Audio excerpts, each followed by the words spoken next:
Good morning, everyone. Thank you for joining us a little bit late. California fashionably late. Um, that's what it's about here. We're we're easygoing. And it's 11-ish, and that means it's time for Elevenses with the reps at Diesel Bookstore. Every Wednesday, we get together here with our wonderful publishers representatives and our booksellers, and we just talk about books, new books, recently released, about to be released, old favorites. Sometimes we even go for themes around here because these are professionals and they want you to know about these fantastic books. And we post links to all of the books we talk about today and every Wednesday in the chat bar over there so that you can click on them later after you must have them added to your to be read pile immediately, which you will, and check those out later. And I'm going to introduce everybody who's with us today, sharing their wisdom. But first, I want to tell you about an event we have this evening, in fact, at 6:30 p.m. at Diesel. And that is going to be Sol Smith, and he will be discussing and signing The Autistic's Guide to Self-Discovery, Flourishing as a Neurodivergent Adult. And that looks like a fabulous book, and I think that that is going to be a really interesting discussion tonight at 6:30. So check that out. We have more events coming up as well, lots of them. I try to keep them limited to for the next week when we meet here on Wednesdays. But Joey has posted a very handy link down there so you can have a look at all of our upcoming events. And we've got a spanking new shiny website for Diesel. Check that out as well. It's looking really good. We've just moved it right up into the modern era. All right. So that said, let me introduce our reps and our bookseller today, and we will get going. So joining us today, we have Gary Hart from Chicago University Press. We don't get to see Gary very often, so happy to see you here, Gary. Filling in for Liz Camfiord today, very happily, we have Brittany Greenway from Macmillan, and I'm always happy to see Brittany because we don't get to see her either a lot.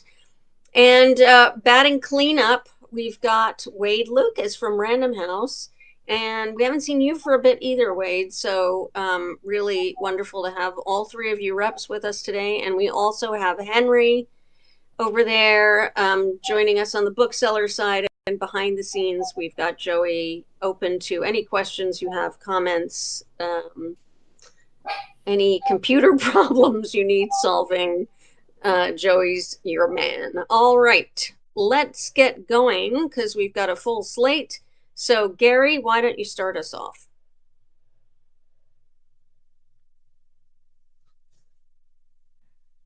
Okay, thanks. As soon as you get Um, unmuted. yeah, sorry about that. Yeah. So, actually, I'm really excited about my first book. It's Daniel Mendelsohn's new translation of the Odyssey. Yeah, there it is, which is, um, yeah, not just a big deal for the University of Chicago Press. It's a pretty big deal for the world of classic scholarship too. And of course, the Odyssey is still a hell of a story. Last year there was the Ralph Fiennes and Juliette Binoche movie about Odysseus's return to Ithaca. I'm not sure too many people saw that. Next year, Christopher Nolan is releasing apparently very special effects laden kind of fantasy action adaptation with Matt Damon as Odysseus. Mendelssohn's translation is Interesting. laden with it's he's a Mendelssohn is a really terrific translator, educator, kind of all around popularizer of the classics.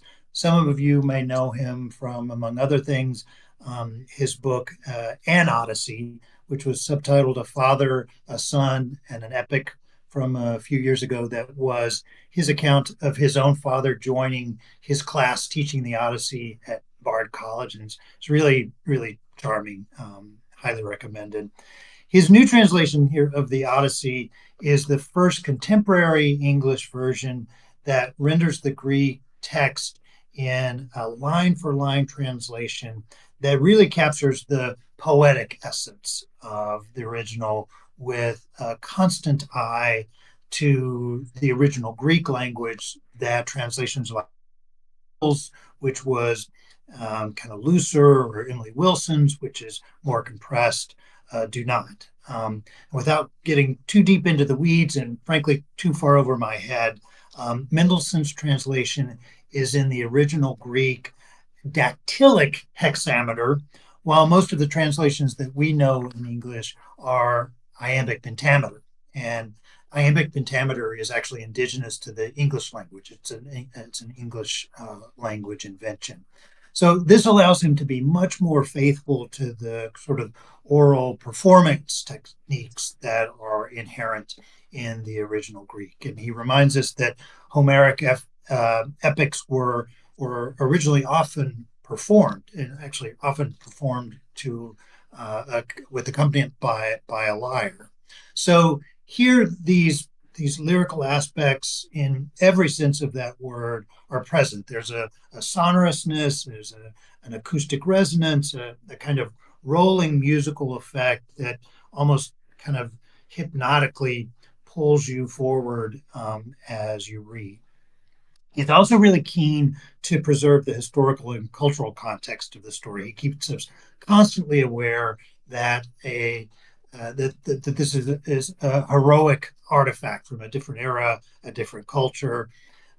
In her long, really glowing review of the translation in the Telegraph, the classic scholar Edith Hall writes that the highest compliment I can pay Mendelssohn is that his translation of my favorite episode, Odysseus's heroic swim to Phaeacia, is the most excitingly energetic I've ever read.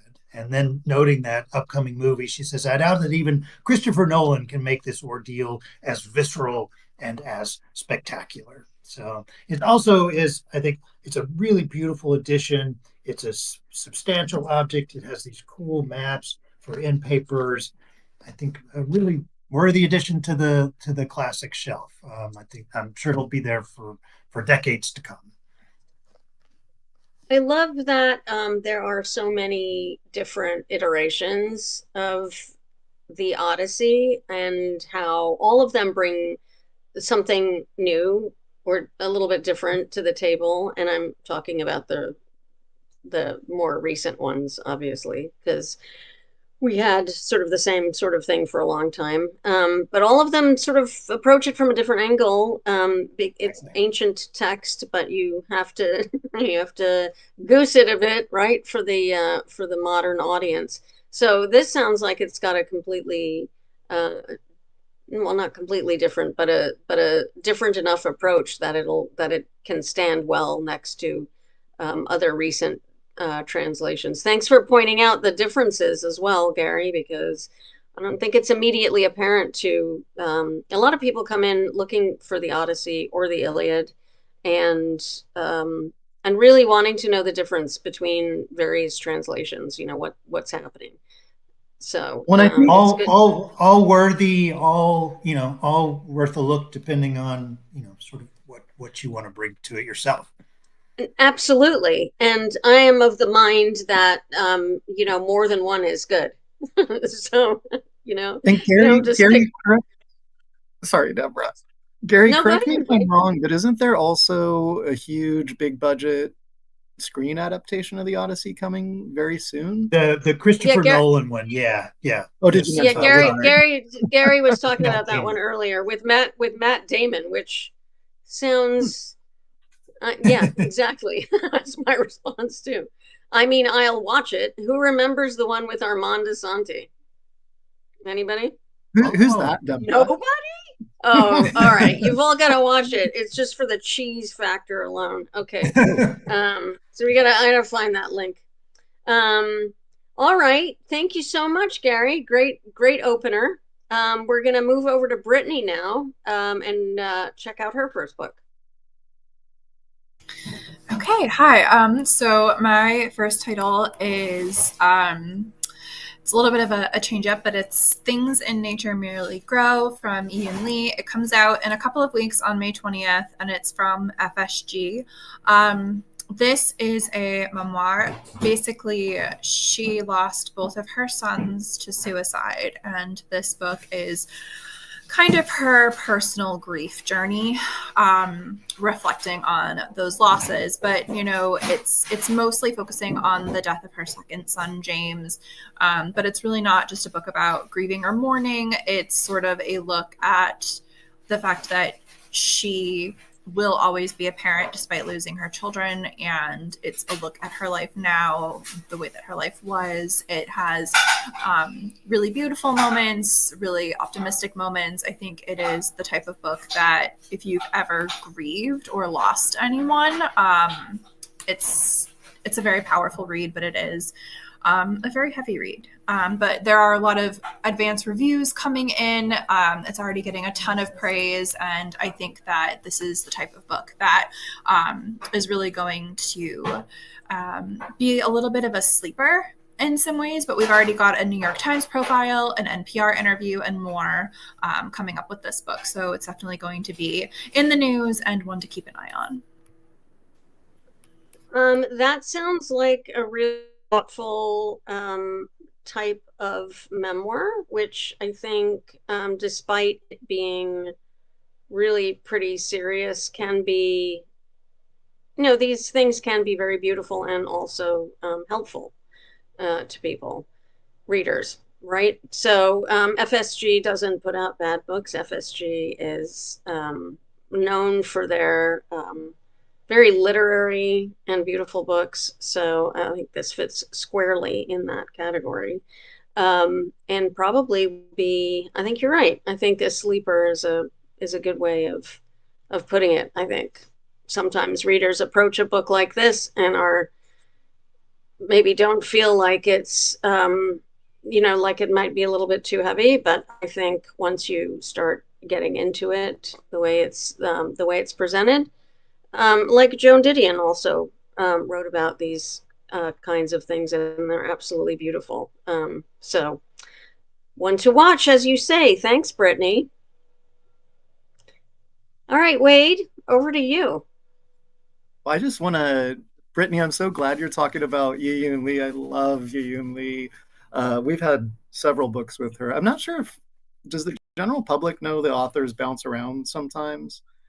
I don't know. I don't know if people know that. So. I think so, especially since I feel like most people tend to follow authors more than they do publishers. So, but we've had several books with her, and this is the first nonfiction in a while. The last one with us was Stories, and the one before that was The Book of Goose, which was a novel. So, it's been a bit since we've had something. And if I'm not mistaken, we sold her much earlier. Didn't she teach herself English by learning how to write, and now she teaches writing, correct? Yeah. I mean, that's just fascinating. And it's incredible. She's so brilliant. So. Yeah. Okay. Now I'll talk about my own book. Yeah. All right.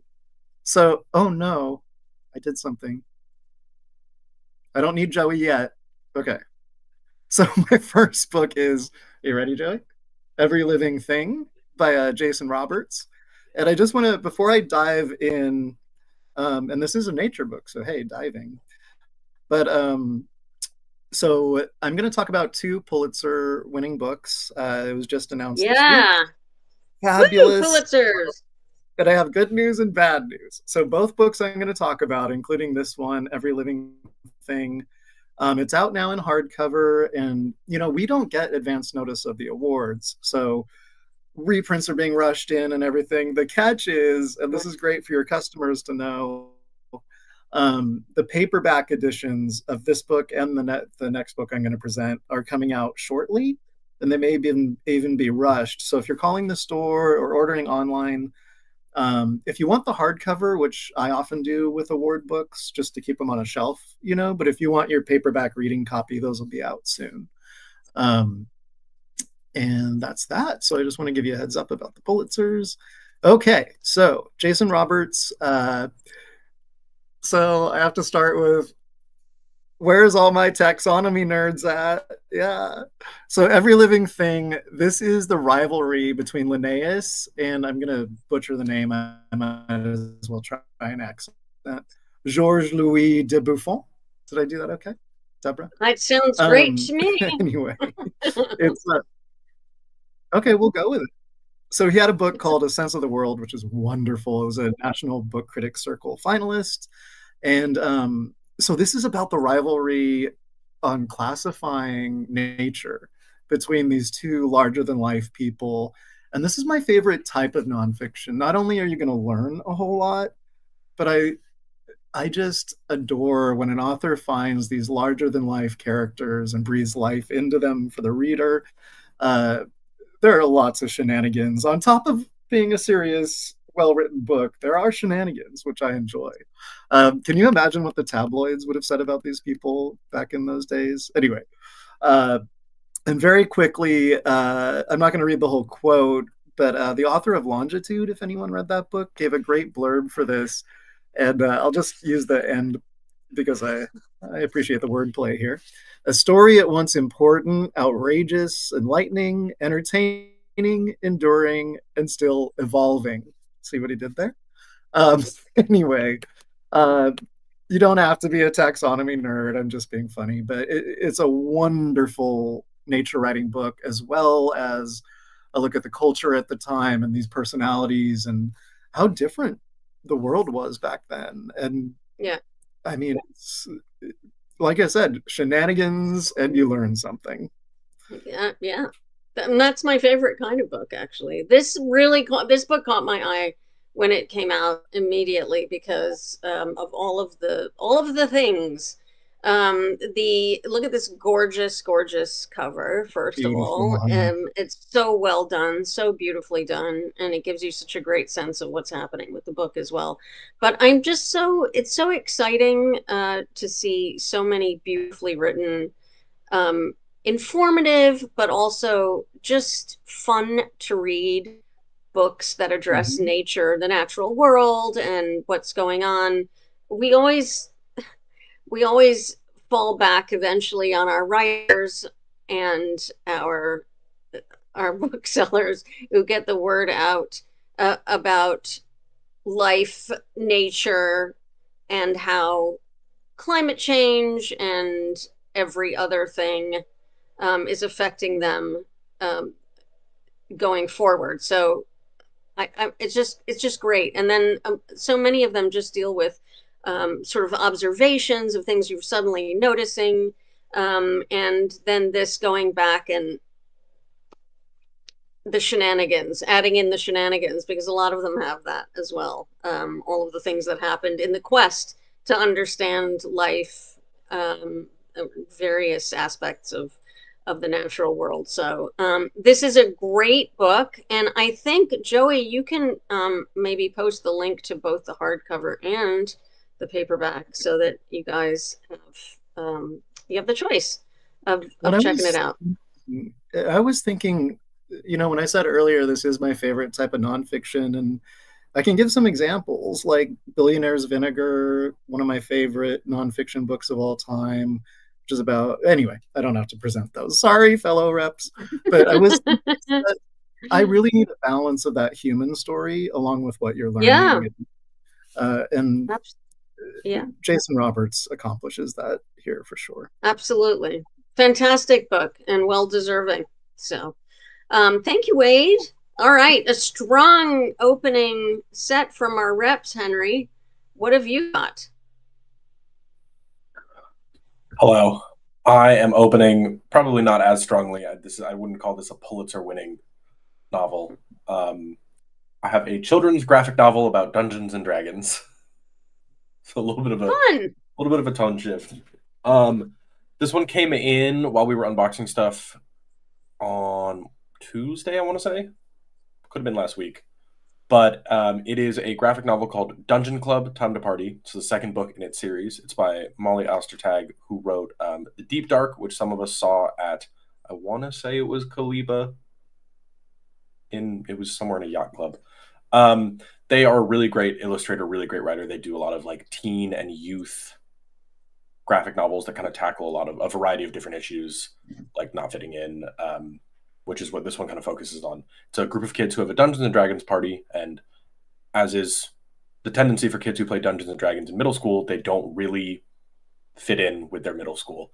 The main character is the one in dead center, is the one who runs their Dungeons and Dragons club, and her sister has just come back from college for the first time. And when she left, they both kind of bonded over the fact that they didn't really fit in. But now that her sister has gone to college into the more of the real world and found her place, she comes back and is not really the sister that she remembers having. So it's her grappling with not fitting in at school, not really feeling like she meshes with her family system the same way, and still trying to support all of her friends in the form of Dungeons and Dragons. It's very cute. I think it sends a really good message about kind of struggling with being different and not really fitting in school as a kid. And the art is also fantastic.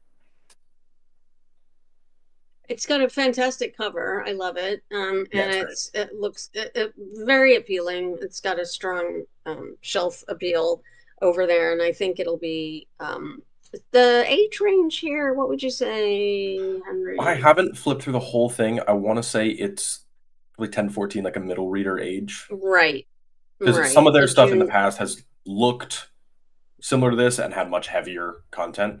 But this one seems to be more on like the middle reader side. Right. Which is a sweet spot, 8 to 12. Yeah, Joyce yep, is 8 to 12, absolutely. Yeah, that's a great, and there's a lot of competition there in that age group as well. Some really fantastic books coming out. It was such a limited, well, I'm old enough to remember that it was a kind of limited it was a limited area back in the day, and it's like really wonderful now. There's so many thoughtful, complex, fun books for all types of early readers, which is just fantastic. So this also looks like it fits right into that category. Graphic novels, of course, extremely popular.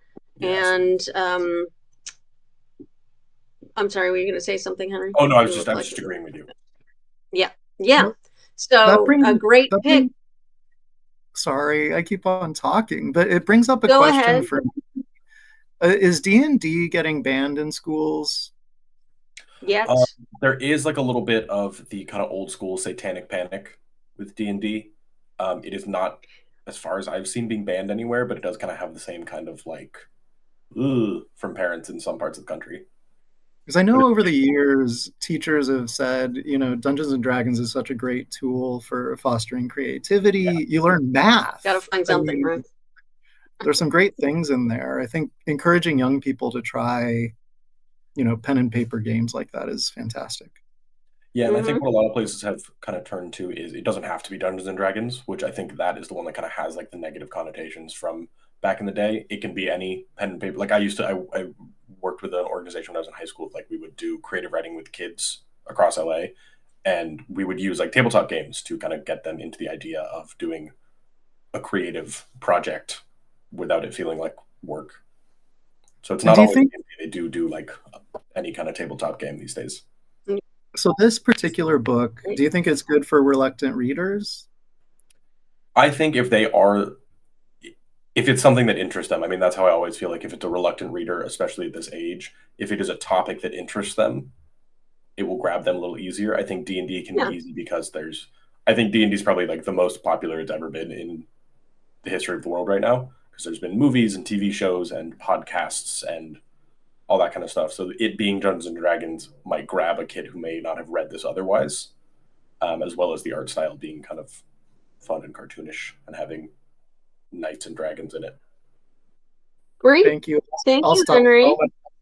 Okay. All right, Gary, back to you. Okay.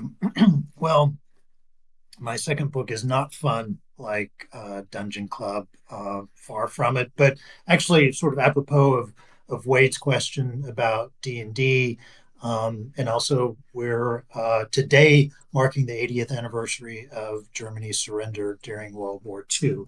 And my book is They Thought They Were Free, The Germans, 1933 to 1945 by Milton Mayer.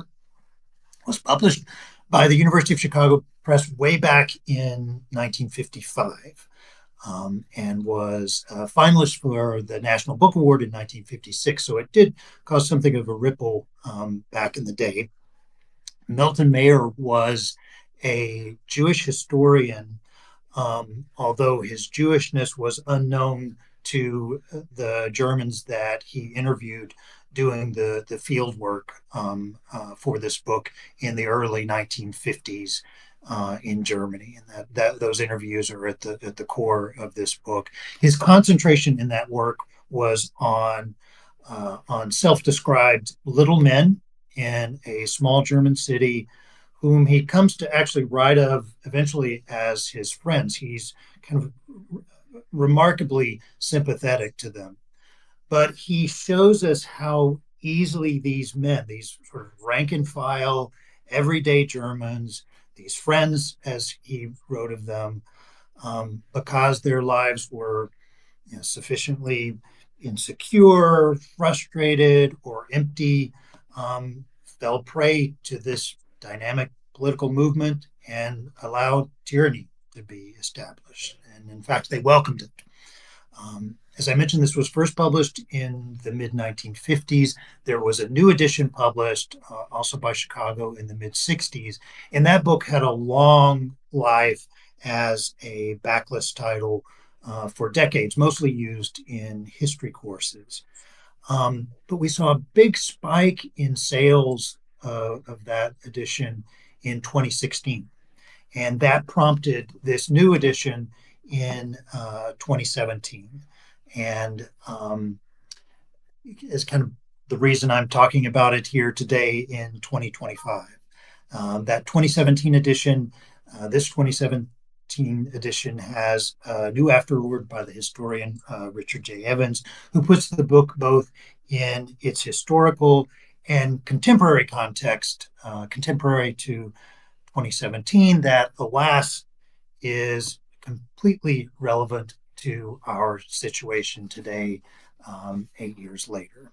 As a history, we see how is kind of a gradual accumulation, layer upon layer of acquiescence, complicity, ultimately abdication of moral authority gave rise to evil in Germany during those 12 years, and it's filling.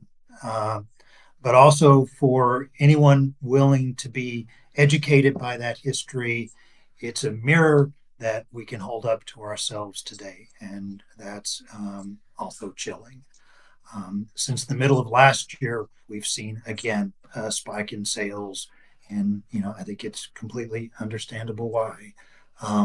So, if anything, maybe we can take consolation in the fact that at least some people are willing to learn from that history. So, yeah, and let's hope so. I like what you said, Gary, about if you're willing, for those who are willing to be educated. I think that's a key point in these kinds of books and discussing these kinds of concepts, right? I mean, there's the choir that you're that you're singing to, and then there's people who, need to be willing to open themselves up for this kind of thing. So, like Wade said over there, the cover. It took him a second. It's a great cover because it not only do you notice it after a second, but then you understand the pattern, why it's there. It's great. It's working on a lot of different levels. So history repeating itself. Yep, there we go. Yeah. As I said, there is the sales are always steady in their modest sort of history way, but the spikes that we saw in 2016 that we've seen in recent months are happening out in the trade. So I take slight consolation that there are some people who are paying attention outside the academy. Absolutely. Thank you, Gary. All right, Brittany. All right. My next pick is I'll Carry You. It's a picture book from Helen Docherty. It came out yesterday, and it's just this really lovely picture book about child and parent relationships. I think it's a really lovely kind of gift that you could have for Mother's Day, Father's Day, any kind of grandparent. It has these really kind of lovely lyrical rhymes, and it just sort of celebrates all of the things that are precious in your life, favorite stuffed animal, the relationship with your parent, the relationship with your siblings, with your friends. Yeah. We don't have any art, do we, Joey, for this at all? The inside at all? But it's verse, you say, right? Yeah, it has like a rhyming Yeah. text. That's adorable. A lot of like classic strawberry shortcake.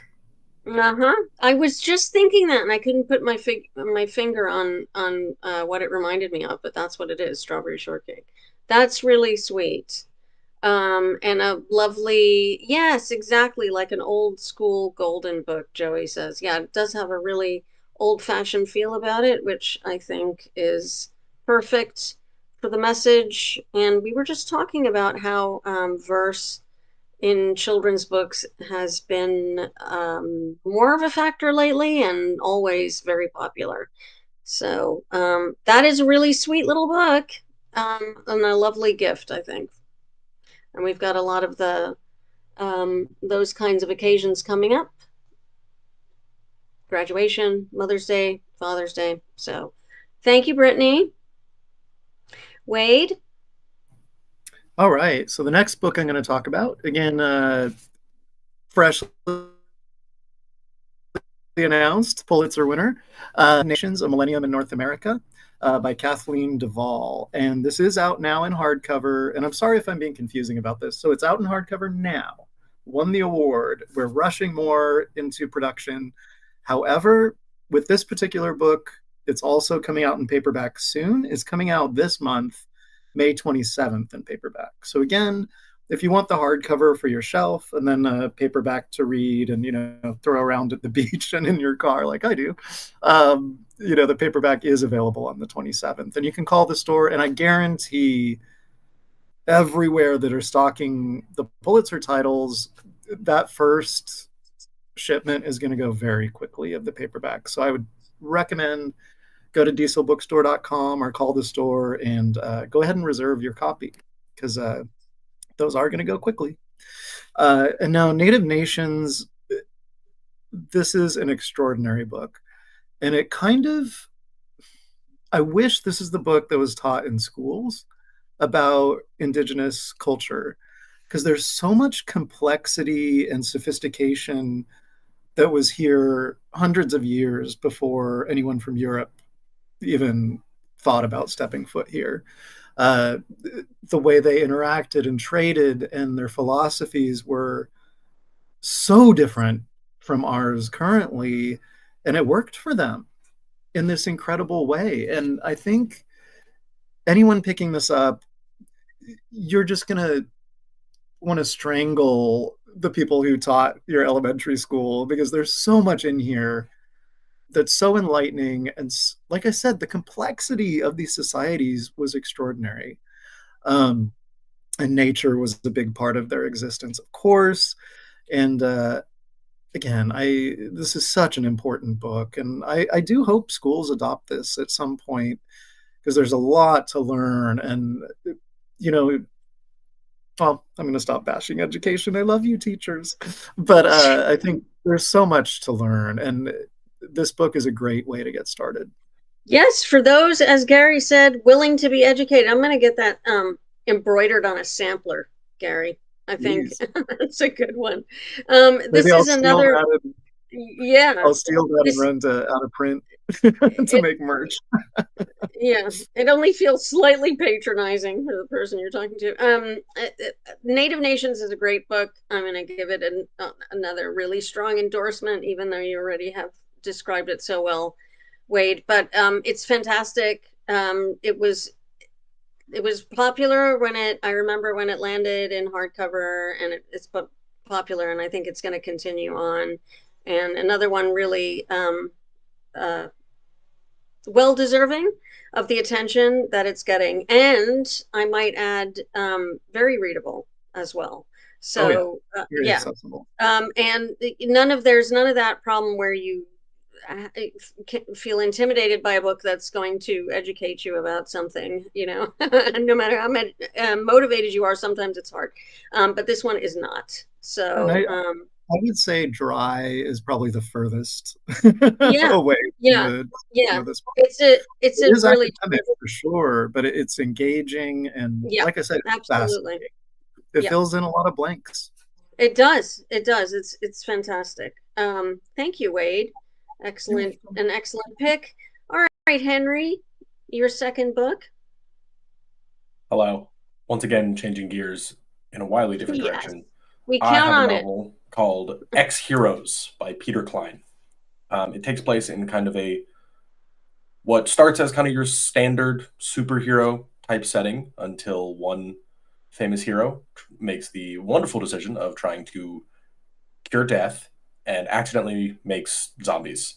So this follows a group of California-based superheroes as they band together with a group of survivors in an abandoned Hollywood soundstage to survive the zombie apocalypse. It's really goofy because there's no way for this concept to not be a little goofy. The book itself does take itself seriously, but I think, recognizes that it's kind of goofy. It's really well written. I think the characterization is really good across the board. The guy on the front of this cover, he's the main character of the first book. He's kind of their Superman standee. He used to call himself the Mighty Dragon, but now that the world has ended, he kind of feels lost and listless in the world. And a little bit of like a sideshow attraction now that instead of being like untouchable hero, he is also trapped in the apocalypse with normal people.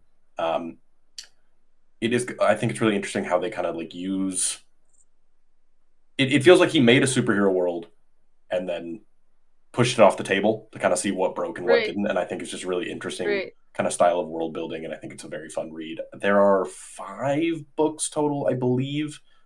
It's kind of an older book that I recently found on my bookshelf and forgot how much I liked it. We count on you for that too, Henry, introducing us to multi-volume sets. Always something weird. Yeah.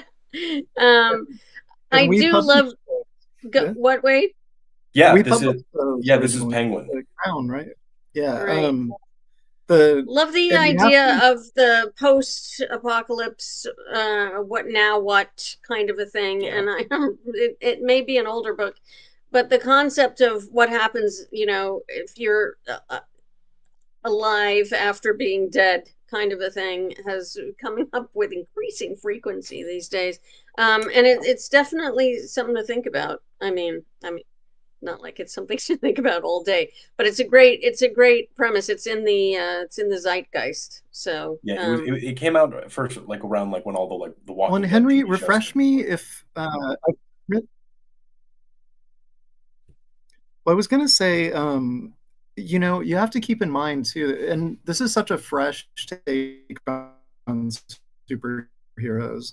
And at the time, it was way before The Boys wasn't even a glimmer. And it right, was, the Prime, Yeah. Amazon right, Prime show about superheroes. And some of the personalities in these books I would compare to that. If you're interested in yeah, how superpowers would affect someone, right. it's a lot of that in there.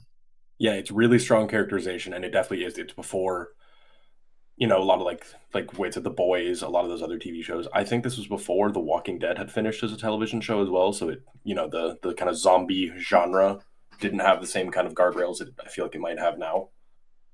It's really Right. great. Excellent. Thank you so much, Henry. Of course. All right, we're gonna hit the lightning round now. Gary. Yeah, so my third book is really just for fun. I think especially for book lovers and lovers of the history of books and printed matter. It's Book Curses. It's edited by Eleanor Baker. It's published by the Bodleian Library at Oxford, and we distribute the Bodleian's books here in the States. The folks at the Bodleian often get the fun job of just going through their massive stacks and putting together new books on some of the interesting things that they find there. In this case, it's just as it says on the tin. It's actual curses that are inscribed in books. There are about 75 of them, dating from the medieval period to the early 20th century. And remember, during a lot of that time, books really were valuable objects, especially before mass printing. Um, hands off or under threat of sometimes, really gruesome outcomes. And her three brief ones that are my favorites, just to give you a little taste of it. This is from a 15th century edition of Chaucer's Troilus and Cressida, and it reads, "He who this book tears or steals, God send him the black sickness of hell." Uh, this one is from a late 18th century volume called Christmas Tales for the Amusement and Instruction of Young Ladies and Gentlemen in Winter Evenings. It's from the library of a guy called Henry Piggott. And it goes, "This book is mine and none of thine, therefore let it alone. If you take it, I will break your pate and send you home." And then finally, this is from the early 20th century, from the library of a guy called C.J. Peacock, and it's, "Whoever folds a page down, the devil toast brown. Who makes a mark or a blot, the devil roast hot. Whoever steals this book, the devil will cook." So there's lots of these. It's about 75 of them. There's a little history, a little context of them. As I was making the rounds of bookstores this season, several buyers said they should post them on the walls to ward off shoplifters. So, maybe some of them can do some 21st century duty too. It's a nifty little package with the ribbon marker. I mean, what a fabulous gift for any book geek. That's all of us. Yep. So there's not one of us here probably who doesn't want this book. It's hands off my books. Don't touch my books. Everything else can go.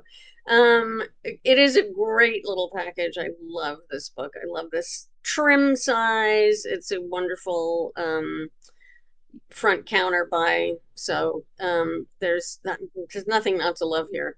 Been a big hit. We've sold a whole lot more over here than they did in the UK, so I'm proud of that. Right. I mean, it's absolutely tailored to an American audience, I would say. Absolutely. And the Shakespearean insults also, like it's hand in hand with that kind of thing, an evergreen title. So perfect. I love it. I can think of a lot of people who will love it too. So a perfect gift coming up. Thanks, Gary. All right, Brittany, what's your last book of the day? My last book of the day is a middle grade title. It came out yesterday. It's called Where There Be Monsters from Alby C. Williams. It is the first in a new series that is sort of a world of magic and mischief and mystery. It's going to be, I think, perfect for fans of series like The Marvelers, Rick Riordan, anyone who likes Greenwild by Perry Thompson. The main character is a 12-year-old, and she kind of wants to get out and adventure far away from her family's kind of quiet little country life. They operate an inn, and the more that she starts to kind of expand her horizons and kind of go on this top secret mission, she wonders maybe the way that the world has opened, if it's actually all that it was cracked up to be, and maybe her quiet life is actually pretty good. But yeah, it's full of just adventure, fun, friendship, magic, and I think that it will really appeal to kids that love a good adventure or fantasy book. Which is, I would say, most of them in this age group. Absolutely. We've been doing a lot more kids and middle grade readers on Elevenses lately, and that makes me very happy, as Kelsey knows, because those readers everything's being formed there at the beginning, and they know what they like, and they're readers for life, once they get into it. So the more the better for these younger readers. And this one sounds great. So yeah, thanks, Brittany. Thank you. Wade, you're gonna wrap it up for the day here. And this is not a YA book, but Alchemized by Senlin Yu. I wanted to give a very, very early preview for this one. It's out in September. So I've officially, as of actually last month, I've been doing this job for 20 years, and I have never... thank you. You can celebrate me later. I have never had this many bookseller requests for a title. This was a self-published, well, it's based on a self-published book called Manacled that was a huge, huge phenomenon. And I don't want to tell you too much, but it is fantasy. And officially end of September 30th, this comes out. It's going to be a very, very big deal. If you think Fourth Wing is big, I mean, we're talking those levels. In fact, not only is it more bookseller requests than I've ever had for a book before it's published, but I even have booksellers at their own stores who are pre-ordering this for themselves, which is very unusual. I mean, this isn't David Mitchell we're talking about. This is original fantasy. And the artwork is done by this phenomenal fan artist who does a lot of really cool tie-in art. And oh boy, folks, you heard from me first. This is going to be a big deal. This is going to be an event when this book comes out. So all ages is what you're saying then for this book? I would say upper teens and up, but it's not a YA book. Maybe I shouldn't have even said that, but it definitely, teenagers would really like this, and some of the material is very, very much teenager friendly. But it is an adult book, and I'm telling you, people are going nuts over this. And I don't say that often.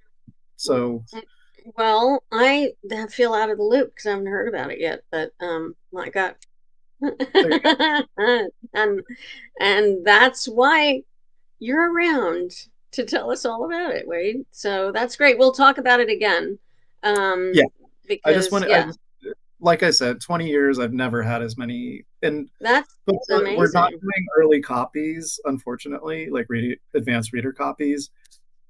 I have lists of booksellers who want this early. And I mean, it's all right. Well, you can put me on the list because I'm intrigued.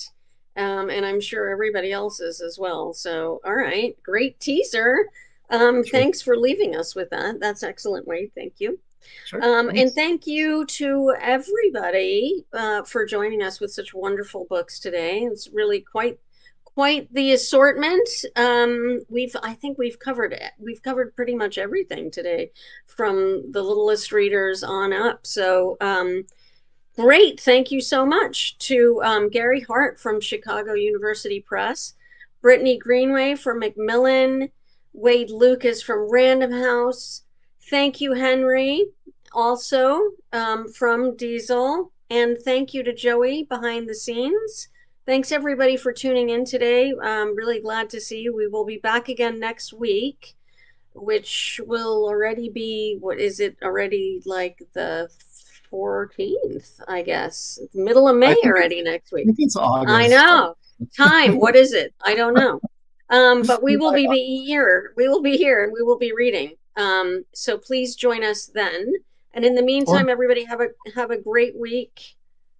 Wade, you've got Deborah, thank you for hosting as always. You do such a great job. It's so always a pleasure. Thanks, everybody. We'll see you next week. Bye. Bye.